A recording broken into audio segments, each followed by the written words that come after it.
I did it. Okay. There you go. Perfect. I wasn't sure I had the power, but then I just pushed the little record button and it seems to be recording. So I did it. You have the power. I have Great. the power. Look at that. I can accomplish big things. We're now recording. Check.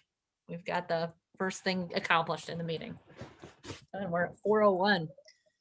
And then Siobhan, I'm gonna just make you the host because Thank I you. was planning on leaving the meeting once you got started. Yes. So, okay. And we would love to have you, but you've done your job. Thank Yeah. you for getting us started and for getting us off Great. and running. And yeah, I got the notification that I'm host, so all should be well. Okay. Well, great. Thanks. Thank you so much.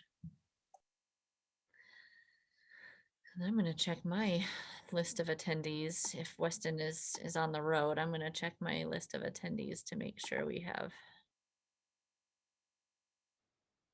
the right folks here. Because we are expecting, let's see, Lena, Kamal, PC,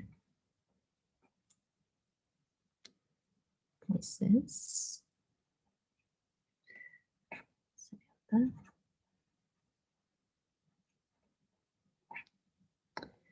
Steve. I can learn to understand you much better if I can get familiar with the way you talk. My computer's talking to me, guys. It's never done that before. I pushed a button I was unfamiliar with. Oh, someone else is in the room. It's Cortana, whoever that is. All right, so we have Samantha and Moises. You guys are our timely attendees. Appreciate it. And we'll see when everybody else is able to jump on.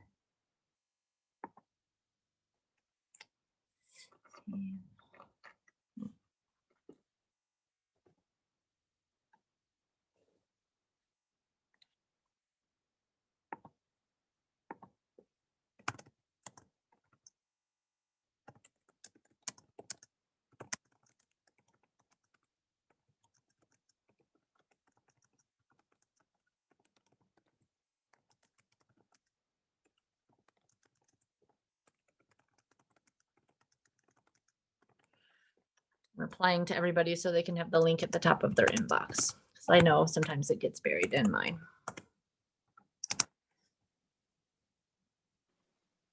Yeah, I just got a text from Steve saying he can't find it. Yeah, well, so we're good. I'm gonna send it back to everybody so that they can.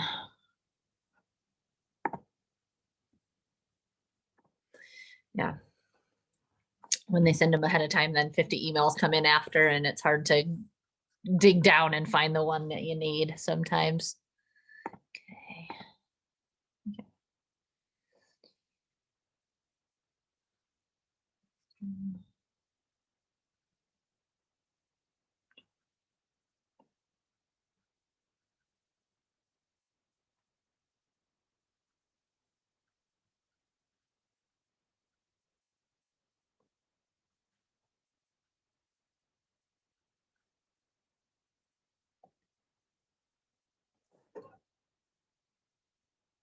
Okay, got my attendee list already. So hopefully that email helps to bring in the stragglers. Or else we are going to be super lean and mean. We're going to get everything done between the three of us.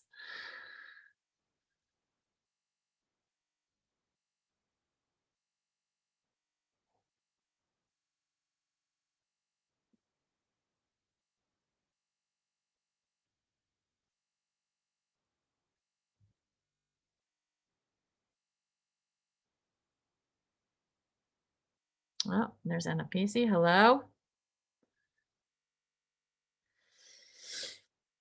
Yes, we're light on attendees, so I hope that my email bringing the link back to the top of people's inboxes will help to bring in the rest. So yeah, I was looking all over for it, and then I realized it was in the actual. mhm. agenda thing that they sent. And Yep. so I was like, where is the link?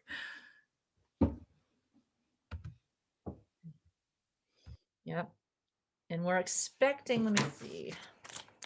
1, 2, 3, 4, 5, 6, 7, 8, 9, 10, 11, not counting staff.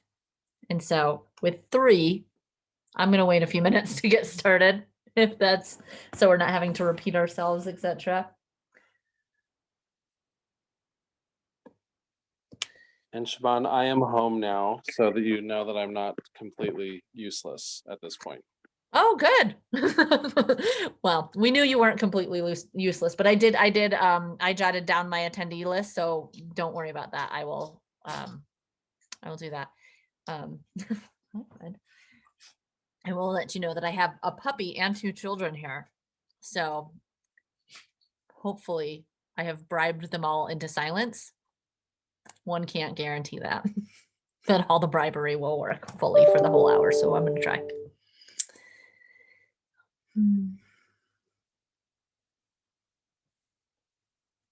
Let's see.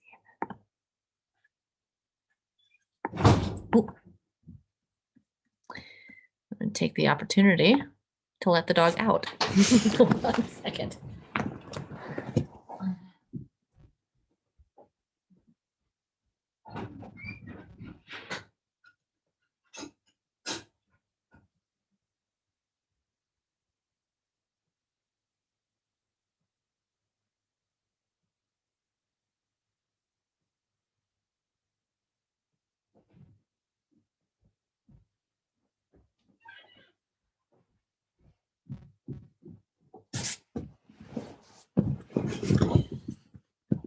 I think we really all need to take photos of what our actual surroundings look like. I have, in order to get my computer up to a level where you can actually see my face, I have like 2 boxes that hold it up. But they're the only boxes I had in my house were boxes of tile. So it's super heavy. So I can't move my table. I have to crawl into my chair from the side in order to access my work spot. It's not ideal. I had been working outside, but the weather is no longer useful for that. Well, geez, guys, we're almost 10 minutes in. I don't want to lose all of our time, but I also don't want to have to repeat ourselves. Nicole just texted me asking also. So I told her you had resent the email. So Okay, so Luna she must have been signed up for multiple. She emailed me back and said that she is attending others. So I wonder if that's the case with a number of folks. Yeah, I was going to mention that also. Yeah, but I was expecting our at least our youth folks to probably join us. I know that is she signed up? Yeah, for Madara this? signed up and so was MJ. Okay, she says she's not making it today. Okay. Margarita, who Oh, was yeah. a very popular, yeah, she passed, so she's hurting a little bit, so she says she's not going to make it today. Okay. Well, So we're waiting for Steve. For sure, is trying to get in. I don't know why he hasn't gotten in, and then also Nicole. okay. Just asked to. So Yeah, I mean, Anna Pacey you got on after our library representative sort of disappeared, right? He wasn't here when she got in, right? I want to make sure that there's not a problem with the host. I think Aleko's still here. Oh, Yeah, okay. I'm Oh, here. yeah. Okay, I just wanted to make sure there wasn't any logistical issue on the back end, but maybe this is just us when we can make all the decisions, or we can shift our meeting time to accommodate more folks. This is also possible. But we'll I guess, should we get started? Sure. What's the will of the group? Okay, well, we are recording the meeting for note-taking purposes, and I believe we're going to also try to post them for transparency. So we do have a lot more leeway for informal discussion in this format, which I'm looking forward to. But there are a couple things that we do need to do to just stay in compliance with the Open Meetings Act. Typically, we'll need to approve minutes, but we've never met before. So we get to skip that today, I believe. And Weston, if you're an authority on the subject, let me know if there's anything I miss. But I sent out the agenda. It's very, very basic, but I'm gonna put it up for you all to see because it's, and if we post this, I want anyone attending online to be able to see. So yeah, Moises. Nicole says she didn't get it. Nicole. The email, yeah. I Nicole don't have Salazar. Nicole on my list. So that could be why. I can forward it to her. Yes, She wasn't please. on the original invite for this subcommittee, so. She should have been. She's actually the one that asked for the actual subcommittee. No, I don't know how it got missed. I wasn't in charge of the invite list, but I will forward Oh, it yeah. to her. There she is, and I will. So that is going to her. If there's, I mean, Okay. who I have listed as attendees, and perhaps that's a good. Because I don't have it either. You don't have the link? I didn't get your Oh, email right my now. either. forwarded email didn't come out. Let me double check and make sure it's not sitting in my outbox. Yours. You're on here, Moises.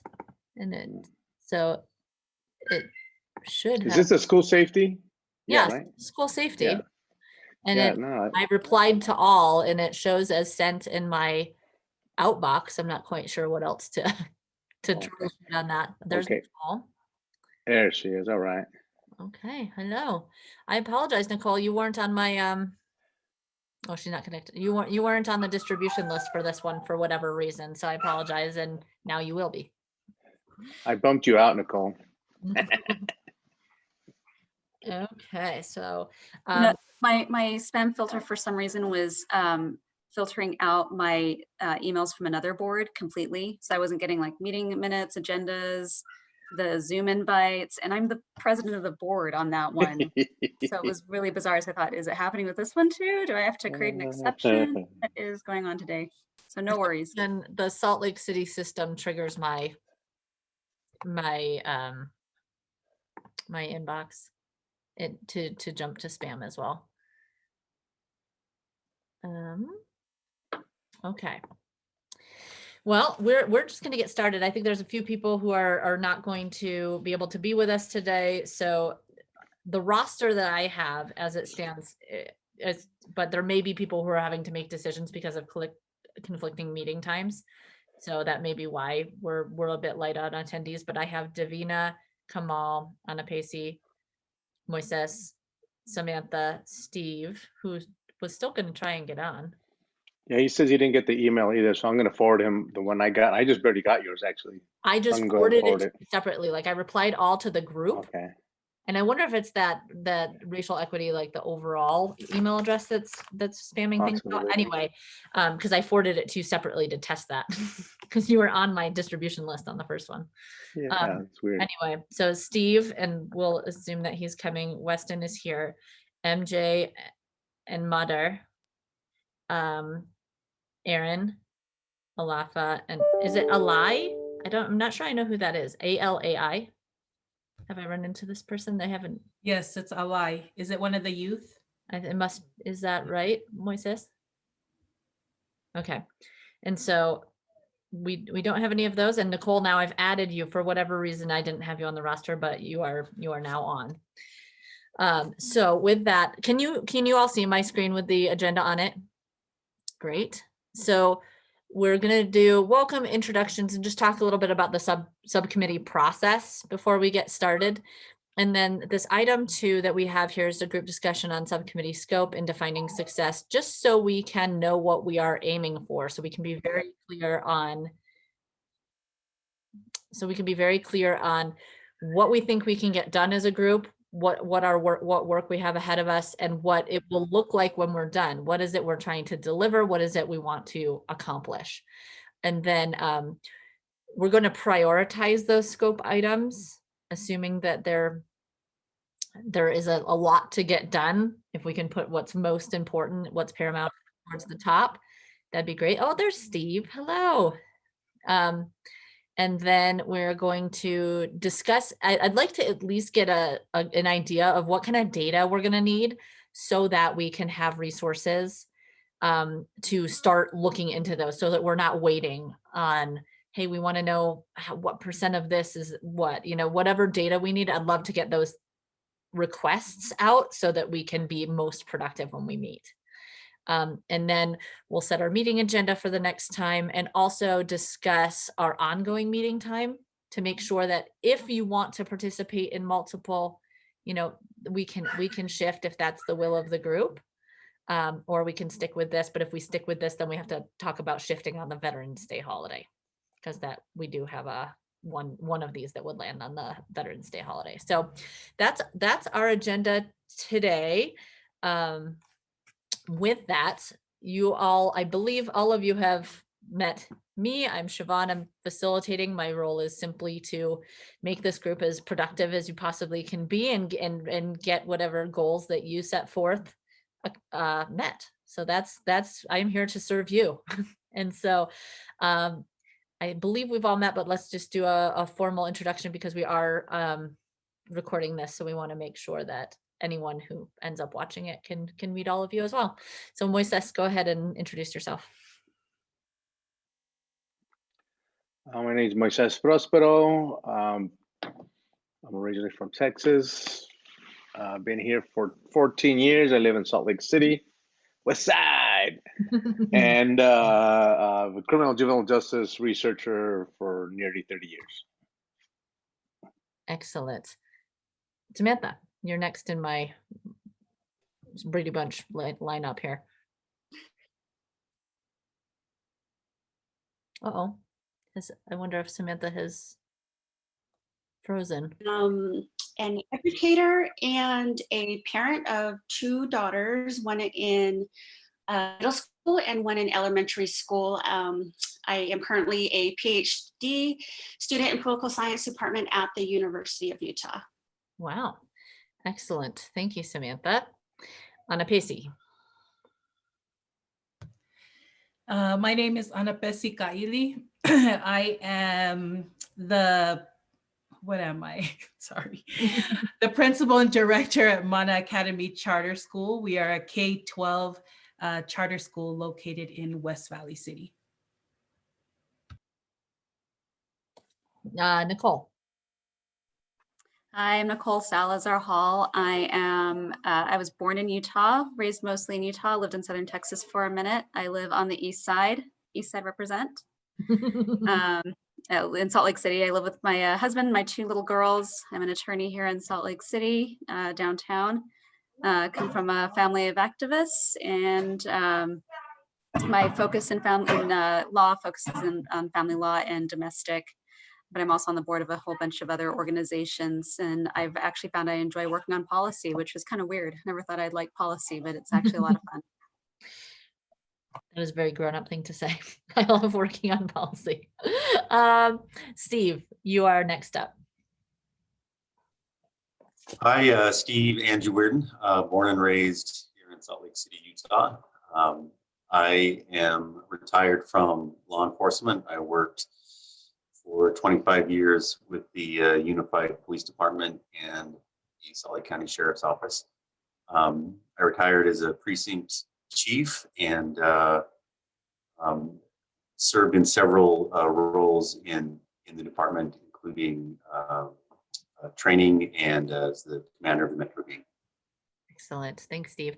Weston is here as our representative from the city tonight, which I believe will be a rotating schedule. I'm not sure that Weston will be with us every week, but Weston, will you take a minute and just say who you are?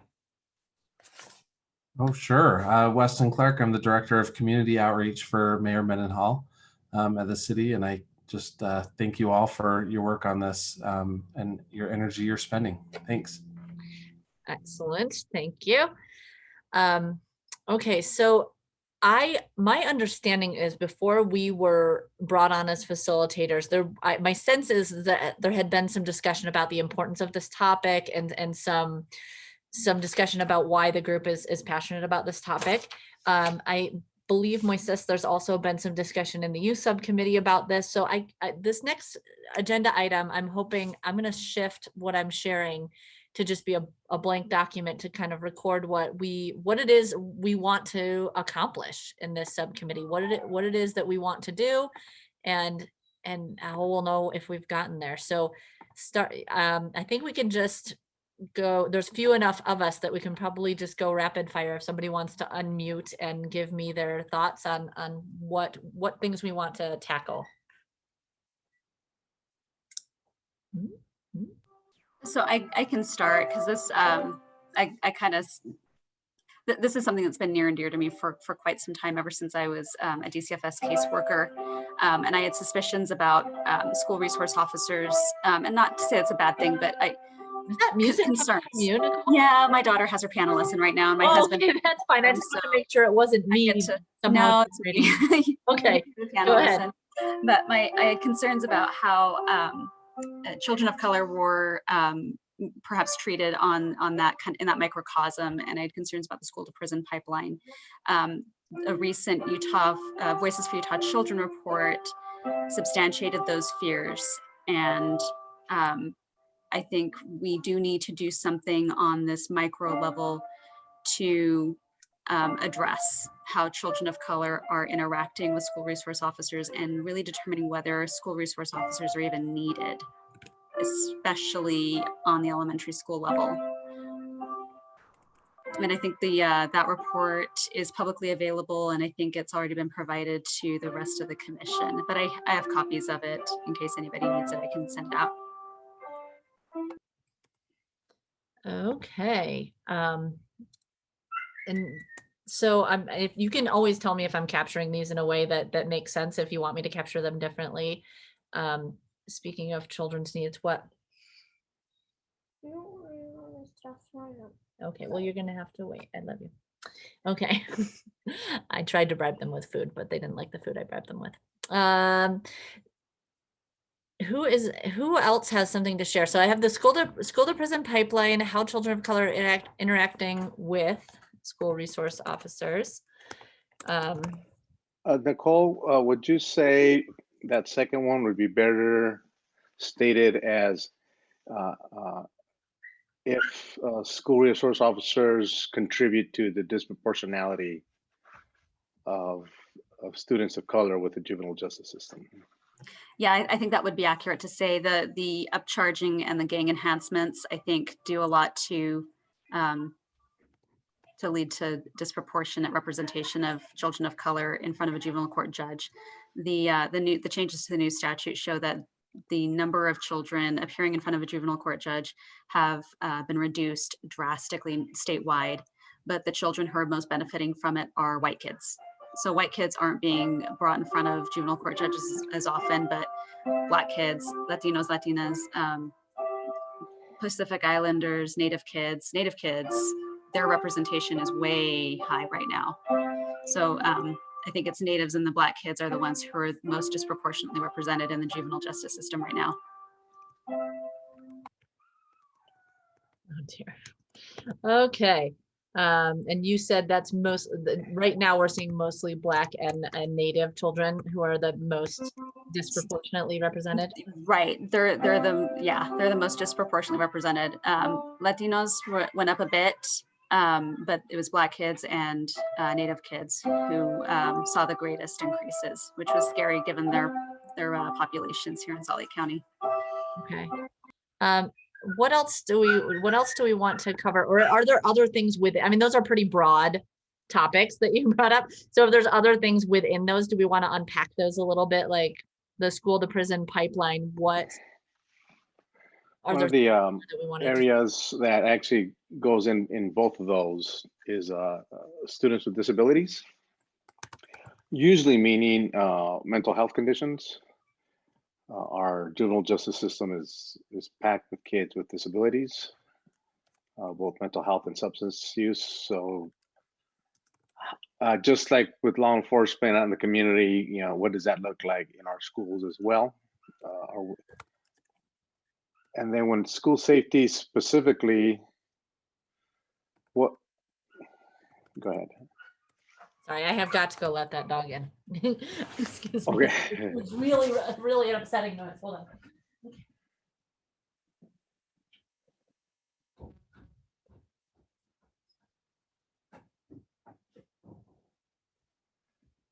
Okay. Sorry to make everybody wait. I think that they had my email correct. So Moises forwarded the access to me, and I got notice from another committee since I signed up for all of them that my email was not correct on there. So I'm sorry to be late. Oh, no, that's okay, Stephen. I'm sorry that we didn't get it to you in a timely fashion. So really exploring, is this the best system? Is this the best system for us? And looking at students with disabilities. Yeah, and I'm thinking the school safety in general. I mean, are there processes being followed, right? Like, are there appropriate assessments and referrals, or are we just winging it in the schools?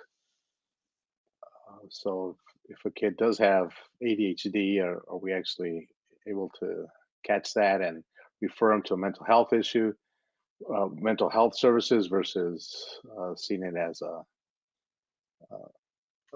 juvenile offense?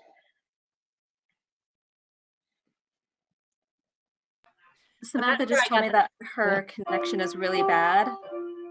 Okay. And her screen keeps freezing. She can't hear anything. Oh, dear. I know. Is there maybe a way she could call in? Let me see.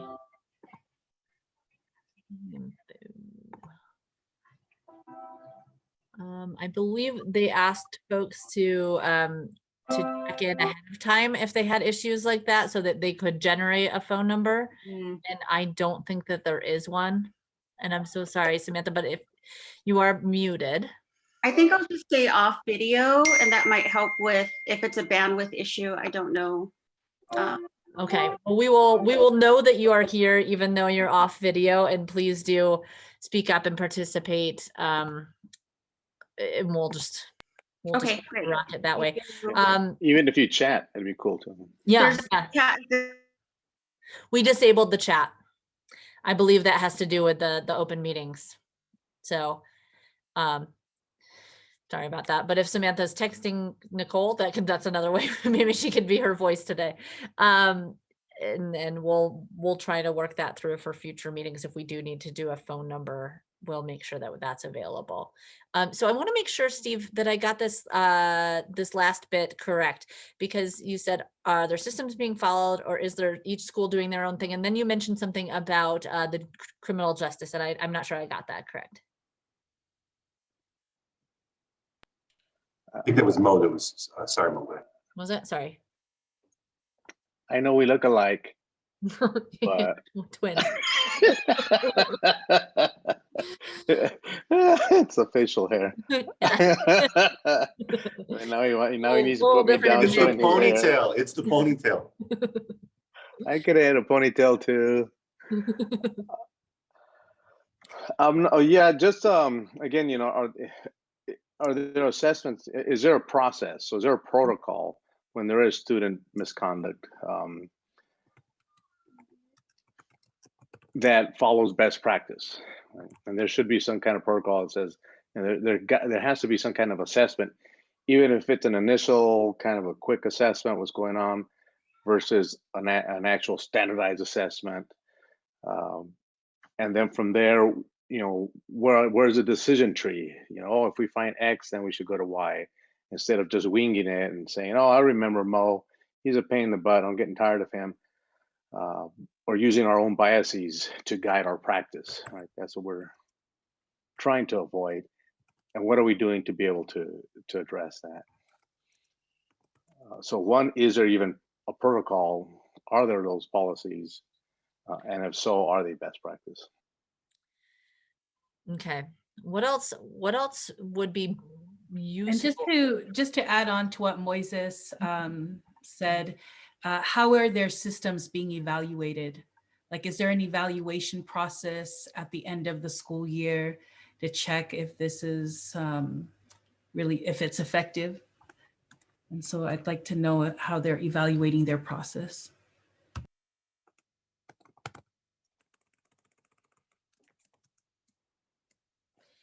Okay. I think that's good to know. What else has come up in your youth subcommittee meeting, maybe Mo, and are there concerns that maybe you can voice that the youth, since they're not here to speak for themselves today, are there things that have come up in that discussion? No, not specifically. Okay. They just said they have interest. I think what happened with them is that they also signed up for they pulled a Steve and they think they signed up for all of them. So they're kind of jumping around, but for sure Mater wants to be on this one. MJ, I think, ended up going to the policy one. Yeah. Well, his talents, I'm sure, will be well used there, but and if Mater Yeah, but join us next I week. could ask them this Saturday if they have Okay. something specific. Okay.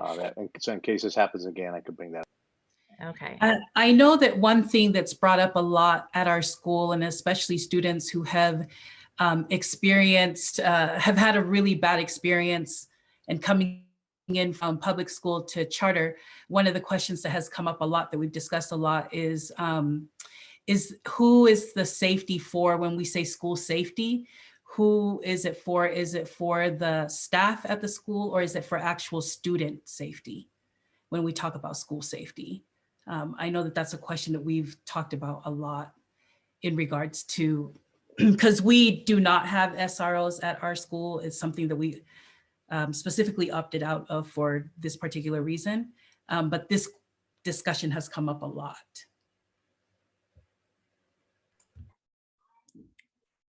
Shaban, sorry to interrupt. I don't know if we still want a participant to get on via phone. I do have that information if they want to do that. Nicole, I think that we did see Samantha sort of disappear. I'm not sure if I see her anymore. So if you want to text her the phone number that Weston's going to provide, maybe she can call us back. Go ahead, Weston. All right, it's 1-669 900 9128. And then she's got to enter a meeting ID number. You ready for that?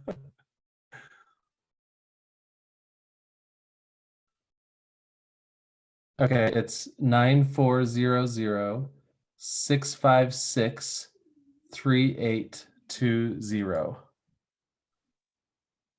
And then she might also have to do a participant ID.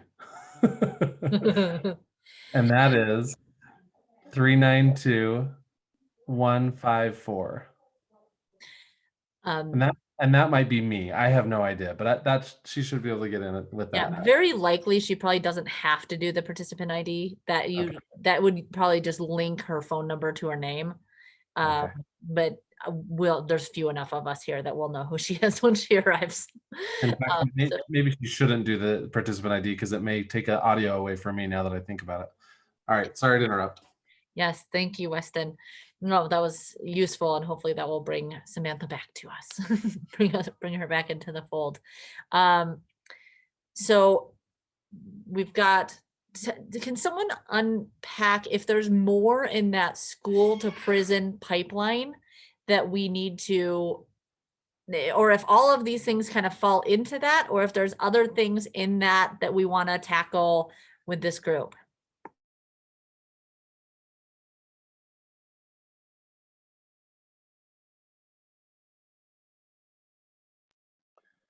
I see that they're all kind of within that. That's one of the umbrellas, school to prison pipeline.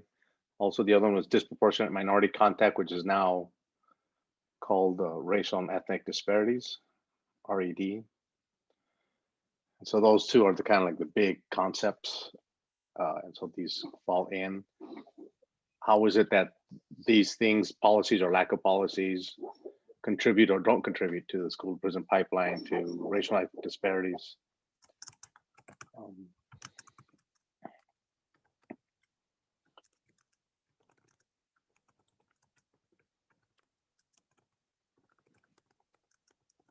Is that accurate? Did I get it, or I missed a part? Okay, so it seems like Oh, this is an hour where children need a lot of things, everyone.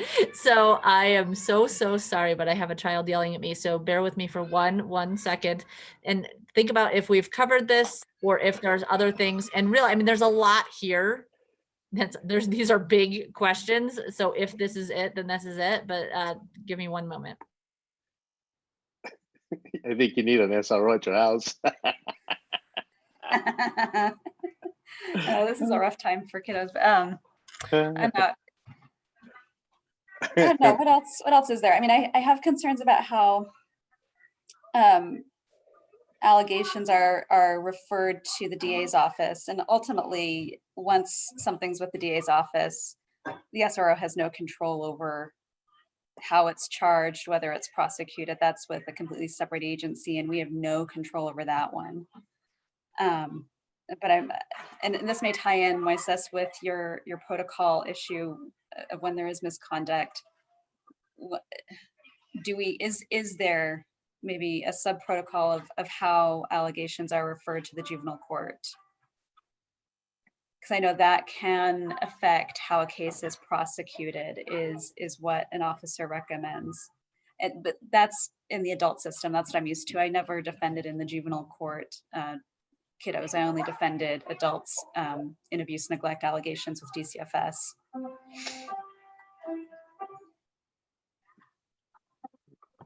Does anyone know that answer? Is there input from the office? So normally what I've seen in the adult system is you'll read through the police report and it has all the stuff, all the narrative. The ones I get are always blacked out. And then at the very end, it'll have whether the officer is recommending that charges be filed. For an adult, it's charges. For a kiddo, it's an allegation.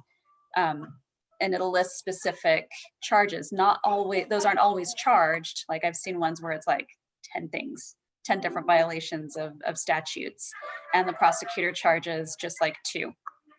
So, but that's a prosecutorial discretion thing once you get to that stage. But is there a protocol? And I don't even know for the adult system if there's a protocol of how officers refer charges.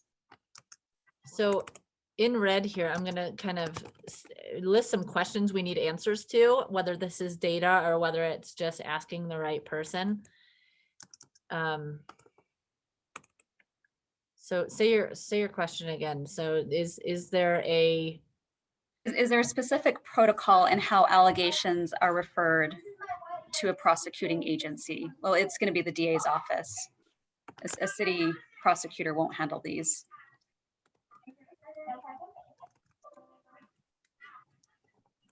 Okay. What else would be? Hey, Steve, do you know? Can you answer part of that?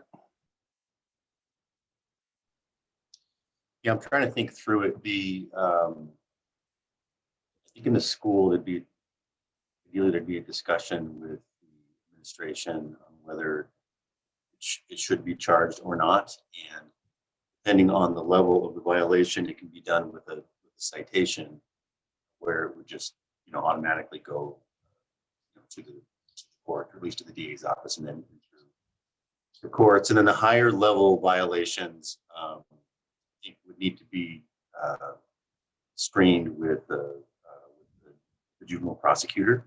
I do think it's an affirmative act, though, to the probable causes there, and they would fill out information and send that into the district attorney. I do think it's a good idea to get a refresher on that, and which cases they have discretion with and which they don't. Yeah, I do think it's a tiered system, and then it's an affirmative act. So if this is our list, at least for now, and certainly we can amend this list when other participants join, those who weren't able to join us today. But I want to make sure that we have enough information on hand to have a really productive discussion in our next subcommittee.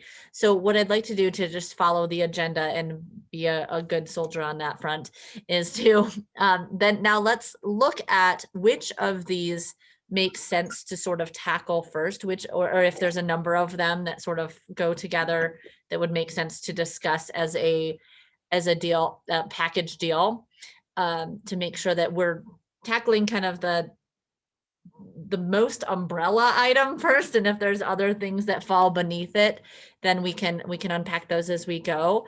Is there one here that makes sense to you to grab onto you first? I don't know about the answer to that, and I'm sorry to interrupt and go back to the previous topic. I think maybe something to combine with how those charges are filed is also potential for the officer's input once it gets to the court, because the juvenile justice reform has required that many of those cases go through a non-judicial process before they go, before they're sent actually to the juvenile court judge. And I know that some of the officers, kind of the opposite end of one thing that we're looking at, but some of the officers, once it goes to court, have enjoyed in the past the ability to go share with the judge the effort that the kids are making to make the changes that the school and that the court system would want to see changed. But they really don't have an avenue to do that as well in that NJ process. So I'd be curious to know what, where that stands, because I think it's important if the officers do want to advocate for the kids, they have an avenue to do that, or at least it's part of our discussion.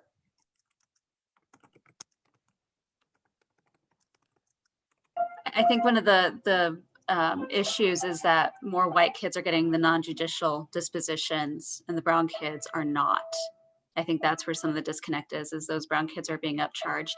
From what I've heard from my juvenile defender friends, is it's that gang enhancement that's really killing a bunch of these kiddos. That every kiddo will say, yeah, I'm gang involved. Of course I am. Yeah, I'm part of a gang, when they're not. It's just kind of a badge of pride for them. And so then they get tagged with this gang enhancement and it goes straight to the judge instead of a non-judicial disposition. Nicole, do you know if we have data on that? I have not on seen the anything upcharging, like I don't know if we have data on that. I'd have to double check the Voices for Utah Children report for that one. That one came from my UJDA friend. Well, it came from Pembroke. She noticed that. Yeah. And Pam was, I think, she collaborated on that report. Did you say, what was the term used? Gang Enhancement. Enhancement. Okay. It enhances a crime up a level, so that it could take like a misdemeanor A to a felony. And what is the name of the report you said you might find that in? The Voices for Utah Children report. I have that one and the Memorandum of Understanding between Salt Lake City School District and Salt Lake City PD. Nicole, just quick question. So to do the gang enhancement, it just has to be that the kid says that they are part of a gang or something. Yeah. Okay. Acting in concert with, I think it's 3 or more individuals. So an officer can charge as a gang enhancement, like we saw with Simgil and the protesters. They can do it on their own, or they can do it on the admission of the child. Okay, so I think we should, let's look that up. I think the group is a requirement in the law. So if an individual acting alone says they're a gang member, I'm not sure that they're subject to that gang enhancement. Let's definitely verify that. Maybe we should invite Pam into this discussion, because she'd know far better than me. Like I said, I've never defended kiddos in the juvenile court. I've only defended parents, and it's very different. Those are 2 separate systems. okay, so if you can see what I'm doing here in red, I'm trying to track what is most useful, what we need to know. And Nicole, you said you have those reports. Maybe there's other ways we can get answers to these questions. What about this next one, Steve? I know you were trying to go backwards to go forwards. Are we okay to leave that for a moment and continue to prioritize? Okay, cool. I just don't want to overtalk you. So, what about the SROs and this data on children being the disproportionate representation, and we've gotten at this a couple of different ways, but you seem to think that there's that data exists. Is that within that Voices for Children report, Nicole, or is that held somewhere else, that disproportionality? That's in the Voices report. Okay. All right. Also, Salt Lake PD, also, we just got that report, I think, last week from them. Oh, did they So- submit a new one? Because I had one from our Human Rights Commission meeting, because the Human Rights Commission's also been working on the school to prison pipeline issue, and we were talking to Chief Brown about it in the before times, and they did provide us a report on their SROs and the data that they had. And the data, admittedly, I recall, I'd have to check my notes on it, but I recall that the data was a little incomplete in places because and same with the Voices report, it's going to be a little bit incomplete as to ethnicity and race, because for some years they weren't keeping track. They weren't separating out like Latinos. They weren't identifying by race, or I mean, it's a little incomplete. So there's some missing pieces of data for sure. And I don't know if Yeah, I there's think any it's the way same to report I was talking track. about. I think it's the same and one. Yeah. The We have those incompleteness is three. that they didn't collect Mhm. ethnicity. Okay. So white and Latinos are together. And here in Salt Lake City, since the largest minority group is Latino, that's where the issue is. But Yeah. Steve, isn't there an issue with policy, like they can only collect what's allowed or something like that? Isn't there something like that? Stop triggering a memory. What You're being met with a lot of knit brows. I'm wondering if maybe that's not. yeah, are you thinking something more specific? Yeah. When we were looking at that report, I was saying, and we see this in almost every organization I've worked with and evaluated issues with collecting data for race, ethnicity. But you said there was something about sometimes that comes from the feds and that's what they're supposed to collect or something like that. And if they need to change it, it's pretty hard or something like that. You don't remember that? I do now. I think it has to do with the software company that provides the reporting or system. I think that they would need to go in and change the codes to be able to capture that data. And I know 5 years ago, it had not yet been separated out. And I don't know if there's been a change in that subsequent to that. But yeah, the automatic tracking for all of those when you write your report is something that would have to be done at that level. And I don't know if it's been updated or not. It sounds like they are now able to separate somehow when they didn't used to be able to. But. Okay. So we have a good list here. If there are other bits of data that you'd like, it sounds like, I mean, and on the plus side it seems like we have a lot of this data, that it exists, even if there's incomplete sections of it, that we have the Voices of Children report, we have the MOU, we have this report from the police department, as well as a report from, did you say there's one from the school district? I thought there were two.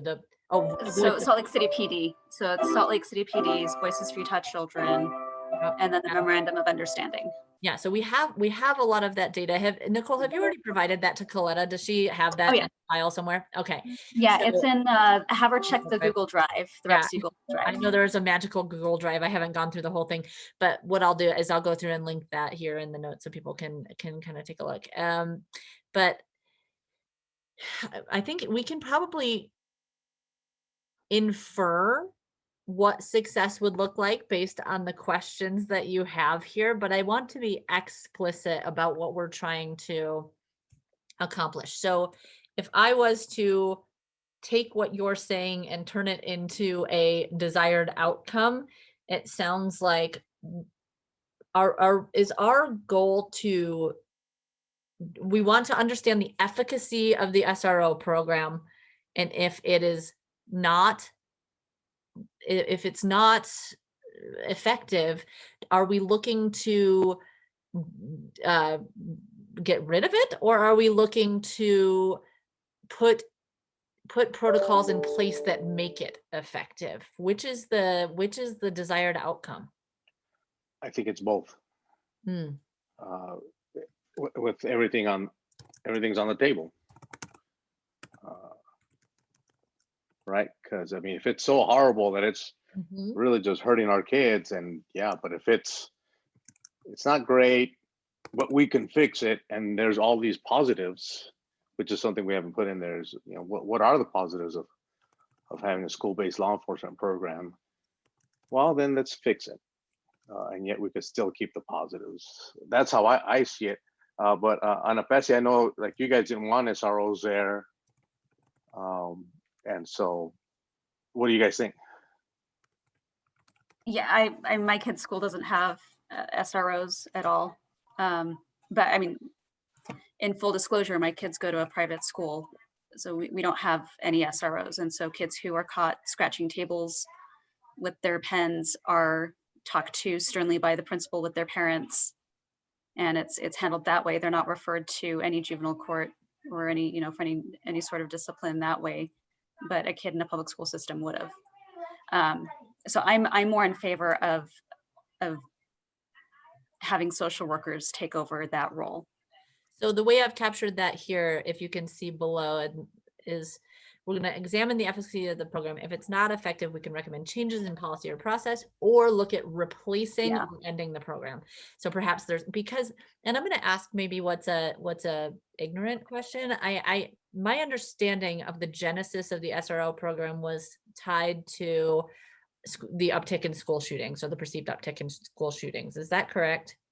That was sort of the genesis of SROs, or am I wrong about that?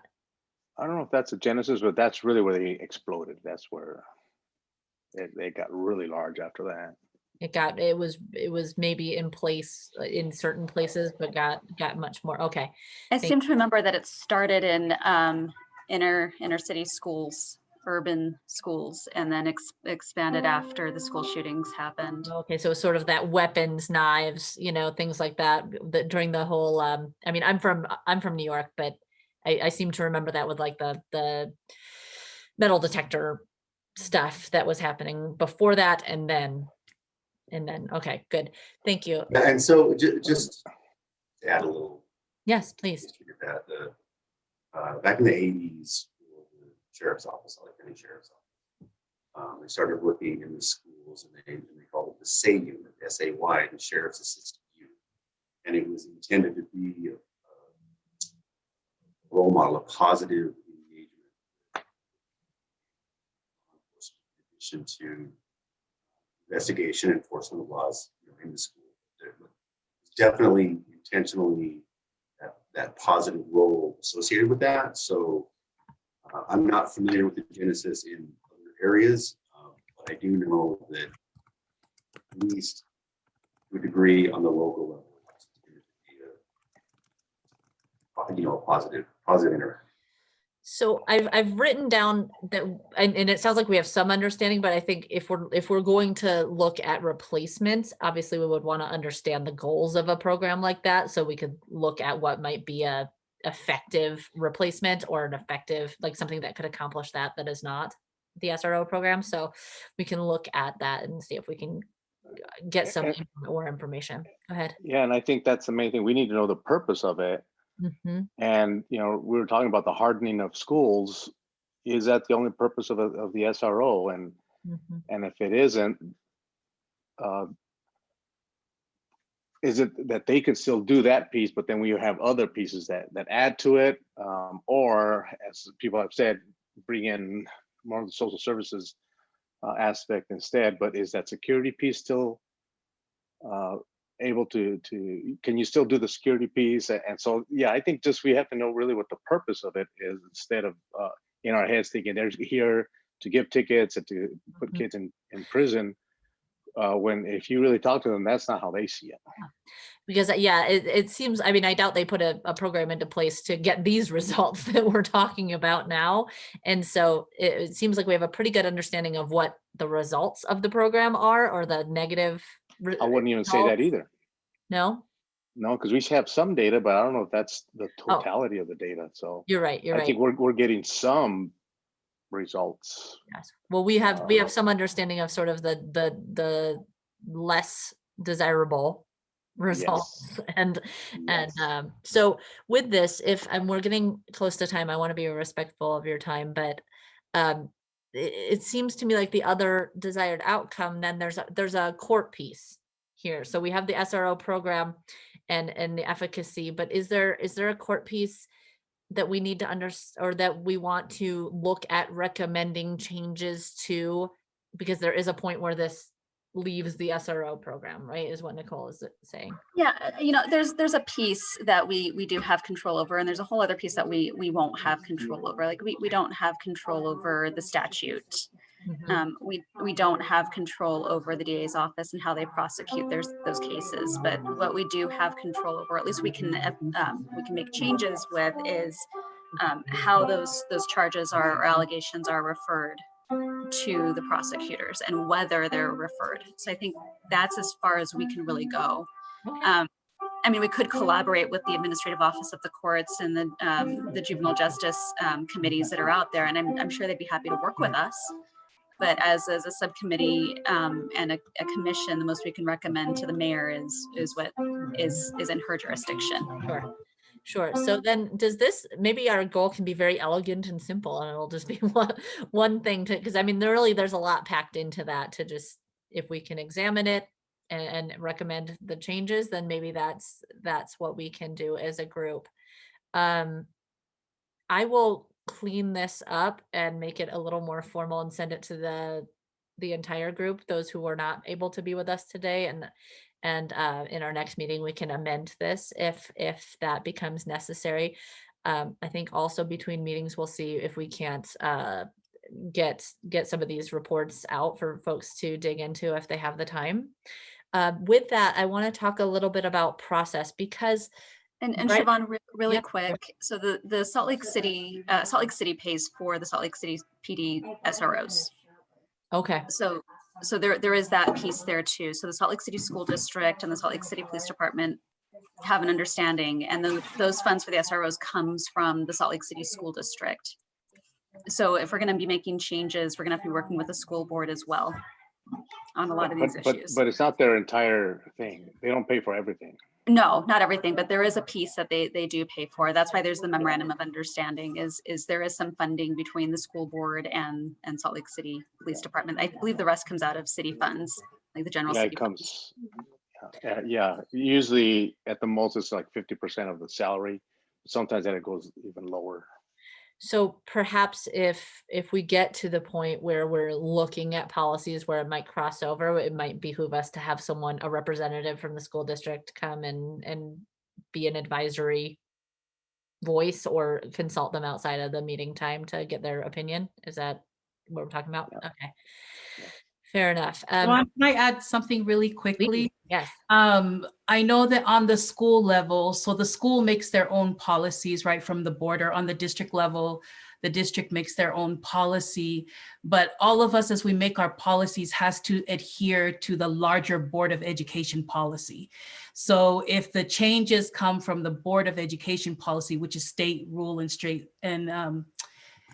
is a state rule policy, that then so when we work within the school, like I make, when I work with my board to make the policies, we try to do what is best for our students, but we have to adhere to the larger state policies in regards to school safety.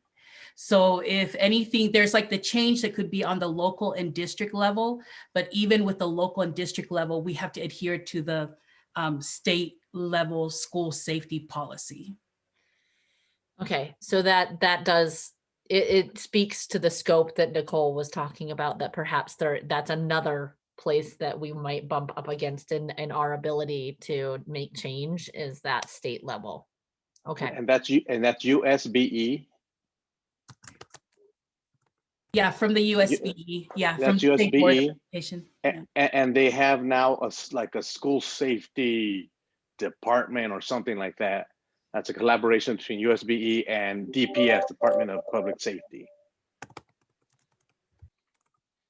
And which is one of the areas that I also think we should eventually talk about, that SROs aren't the only thing about school safety. There's other things that we should look at as well. Okay. Well, then we will have this be a living document, but I just want to make sure that we have a stated goal so that we know what we're working towards, because I think it's very easy as you unpack these things to go down multiple rabbit holes. And with the time and that we're asking of you, our time is relatively limited. So I do want to make sure that I can be helpful in keeping you focused on the task at hand, so that we can be most productive. Are we with the challenges of people wanting to participate in multiple committees? Do we feel like we want to hold this time and just let people sort of participate where they feel they'll be most effective? Or would you like to look at shifting the time and date? Who has a thought on the subject? I'm fine with this time. I like this time because if there's another time, I'm going to end up going on another committee too. And I'm already on 2 of these, well, 3 with the youth too. Okay. Yeah. So that's Well, my selfishness. Me too. no, and perhaps we're saving people from themselves. Because if we force you to choose, then we have lots of great voices in all of these rooms. So I'm fully confident that people will dig in and do the work that needs to get done and report back to the full committee. I just wanted to make sure. And then an hour does feel short, but I also don't want to ask of more time than you're willing to give. If I suggest 90 minutes, will everybody be okay with that, or do we want to really work hard to stick to an hour and be as lean and mean as we can? Well, some of us are on the training and that starts at 5. And so if it would be an hour and a half, we'd have to start at 3:30. I don't can know. do that for you. I would like to stay at an hour, but yeah, an hour does go by fast. I don't, Patsy, what do you think? It seems like you're running to say something. Yeah. The 4 o'clock, anything earlier than the 4 won't work for me. Okay. Yeah, so the hour works well for me because I'd like to join the training committee too. Okay. So with that, I will commit to, like I said, cleaning this up and working with Coletta to link up the various reports and things. But if we do stick to an hour, I may be forced to give you little bits of homework. And if that's okay. So not this week, but as we're really trying to dig into these things in order to be most effective, we might have to divide and conquer a little bit of the research. And I know we have Salt Lake City resources as well to help us do some of that research if needed. I know that the mayor has said that she's willing to have her staff help us out if there's really stuff we need to dig into or go find that research, but really to process it and understand it, that may be work that we have to do ourselves in this subcommittee. So if we're okay with that, then I will stick with you at an hour. Can I just throw out, I know we're over mostly focused on SROs and just a little bit scratching the surface of that school safety piece. And I don't want to speak for other people, but I think Samantha's the one added school safety to this committee, and she was not online for most of it while we're having that discussion. So maybe we can keep that door open for the next meeting. Absolutely. And like I said, for now, at least, we will leave this because we know Mara wasn't able to be here for personal reasons. So we will revisit this next week. Perhaps we can make that our first agenda item, and then perhaps we can just look at that available data, since we won't have homework between now and then. We'll look at that available data and see what of this we can know and what of it we still need to learn more to unpack, what other research needs to be done or what other research needs to be found.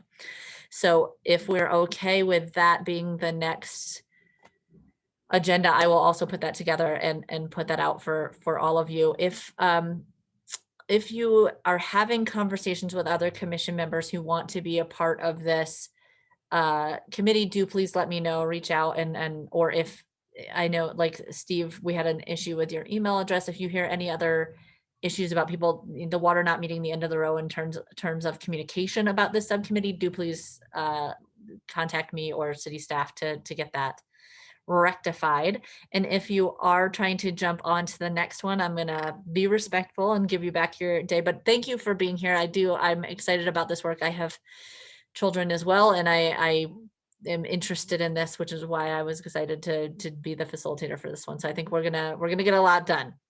Any parting thoughts before we wrap this very first subcommittee meeting? Okay, well then I will give you back to your evening, and Thank you. and we'll see some of this come across. Thanks to everyone. See you next Thank time. you. See you next All time. right. Thank See y'all in you. a couple of minutes.